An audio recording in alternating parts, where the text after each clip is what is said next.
হাদিস হযরত মুহাম্মদ সাল্লাল্লাহু আলাইহি ওয়াসাল্লাম যাহা বলিয়াছেন এবং যাহা করিয়াছেন অথবা সাহাবায়ে কেরামকে করিতে দেখিয়া নিষেধ করেন নাই তাহা এই হাদিস।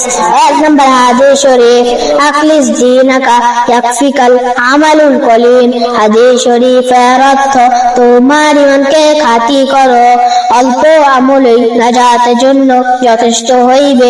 2 নম্বর হাদিস শরীফ খায়রুকুম মা তাআল্লামাল কুরআনা ওয়া আল্লামা। হাদিস শরীফের অর্থ তোমাদের মধ্যে সর্বোত্তম ওই ব্যক্তি যিনি কোরআন মাজিদ শিক্ষা করেন এবং অপরকে শিক্ষা দেন। 3 নম্বর হাদিস শরীফ তালাবুল ইলমি ফারিদাতুন আলা কুল্লি মুসলিম। হাদিস শরীফের অর্থ দিনী ইলম তলব করা প্রত্যেক মুসলমানের উপর ফরজ। 4 নম্বর হাদিস শরীফ আত-তুহুরু শাতরুল ঈমান। হাদিস শরীফের অর্থ পবিত্রতা ঈমানের অঙ্গ। 5 নম্বর হাদিস শরীফ মিফতাহুল জান্নাতিস সালাহ। হাদিস শরীফের অর্থ নামাজ বেহেশতের চাবি। 6 নম্বর হাদিস শরীফ আউয়ালু মা ইউহাসাবু বিহিল আবদু ইয়াউমাল কিয়ামাতিস সালাহ।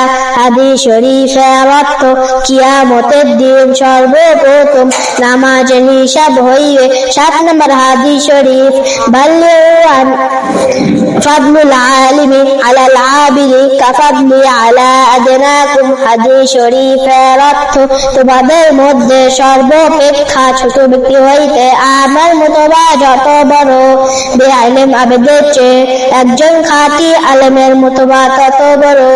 8 নম্বর হাদিস শরীফ আদ-দুআ ওয়াল ইবাদা।